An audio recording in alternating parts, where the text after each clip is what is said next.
So, we all know that Corey Steelcutter is straight up broken, but for me, the real star of Pro Tour Final Fantasy is Monstrous Rage. If you haven't seen the perfectly mirrored top 8 of Pro Tour Final Fantasy, then I endeavor you to check it out, because it's not a thing that's going to happen very often in our lifetimes. And also, of the two cards to talk about, Corey Steelcutter is broken in a kind of flagrant sees play in eternal formats, either self-evident or you're blind way, whereas Monstrous Rage is interesting to talk about because it's an uncommon, and so it has many different cards for me to compare it to, and really ways for me to lay out sort of in a legal case-building sense why it's such an insanely overtuned and kind of just design mistake of a card. Now, the short version is that Monstrous Rage breaks a couple of pretty simple and otherwise ironclad design rules in 1-mana red instance. The vast majority of red 1-mana combat tricks are your Kindled Heroism, your Kindled Fury, your Coming in Hot, 3 cards that are completely functionally identical. So you could play 12 of them in a standard deck right now if you wanted to, which are plus power, plus first strike for 1 turn with token upside. Now, Scry 1 is the kind of thing that you can make into whatever you want. You can change it around. You can make Violent Urge from Duskmourn, where instead of getting the Scry 1, you get potentially double strike if you play around with the set mechanic. The important thing to note here is that plus first strike is only an increase in combat-based durability. It means that red decks then will eliminate themselves in mirror match and bring down the general win rate of the archetype, because a 2 toughness creature that gets +1/+0 and first strike still dies to a shock or a burst lightning. I'm going to try as much as I can to include references to cards that are in Foundations, because Magic has clearly decided that this is going to be the measuring stick, the baseline for all Magic standard going forward, and also the videos will be less immediately out of date, and I will feel less immediate cringe and shame for posting them. So Monstrous Rage doesn't give first strike, it gives toughness, and that's not unheard of for red 1-mana spells. But it's important to note here that if we just look at standard, first of all, there aren't any that do that in Foundations. Foundations clearly established that Kindled Fury is the baseline for a red combat trick, and everything that they print is going to be either meaningfully different, a intentional reprint of Kindled Fury, or intentionally better in some way. But we have Dreadmore's Ire, which adds +2/+2, which is great, but only to an attacking creature. We have Free from Flesh, which adds +2/+2, and 2 oil counters, which, I mean, if the set mechanic had been insanely overpowered, this would have been a horrible parasitic card, and we'd be talking about how incredibly powerful it is. But +2/+2, vanilla, no trample, no first strike, no haste.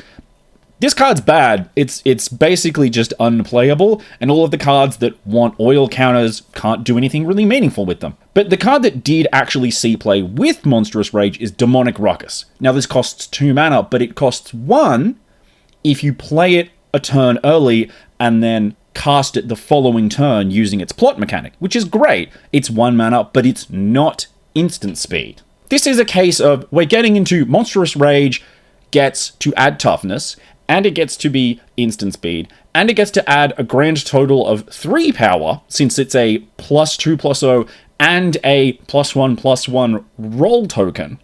All of these things are things that normally a card would have to sacrifice something in some other aspect for. And speaking of things that a card would normally have to pay some other cost for, putting a persistent +1/+1 on a creature, a red card would normally need green.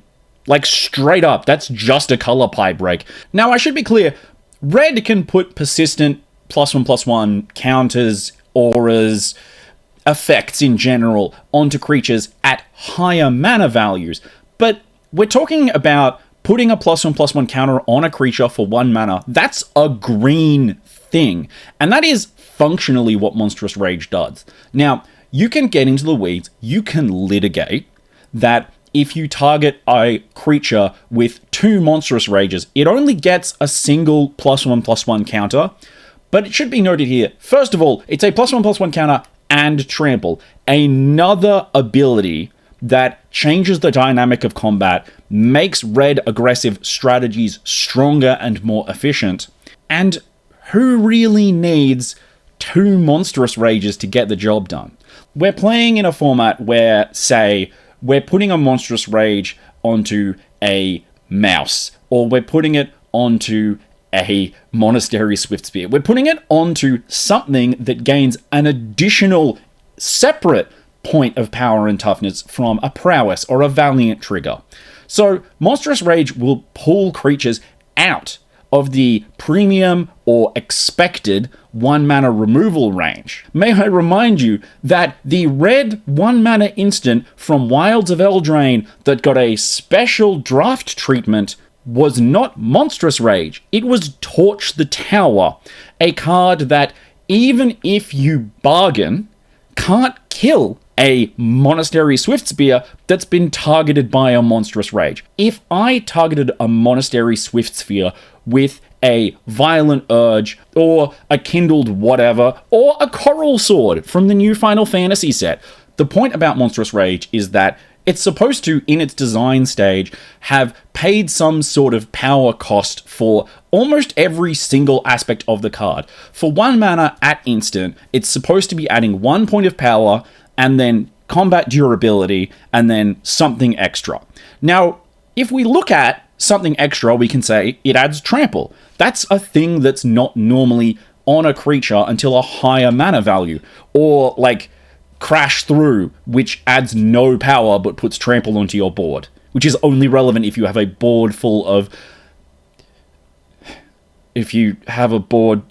prowess creatures. We're not talking about Corey Steelcutter here. Adding a grand total of +3 power, that's supposed to be a thing you pay for by not adding toughness, or not adding a combat relevant ability.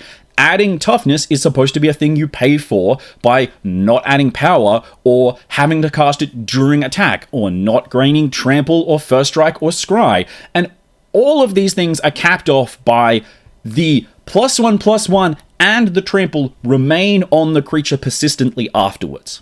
The reason I go into all of this is not to campaign for Monstrous Rage to be banned. That's a thing that's going to happen, or it's not going to happen, and something else is going to take the strain. Like, for instance, the playability of Pro Tour Final Fantasy is going to take the strain.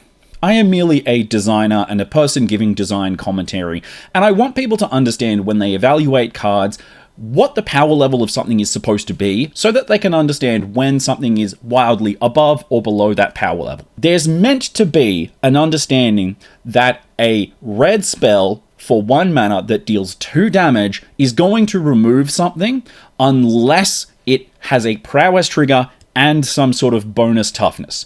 Monastery Swiftspear is supposed to be good because it starts with 2 toughness and it has a prowess trigger, which means it avoids 2 damage removal with any prowess trigger. That's supposed to be a whole thing. Like, the stupid little Valiant Mouse, one of the primary ways that you play around it is you respond to its Valiant trigger by pointing removal at it, because once the Valiant trigger has activated, you can't then re-trigger it to get the additional point of toughness up. Monstrous Rage fundamentally changes that math. It puts toughness at 1 mana, which red isn't supposed to have. And then it adds a +1, because everything I say here lives in the shadow of the fact that also Monstrous Rage just exists as a massive color pie break.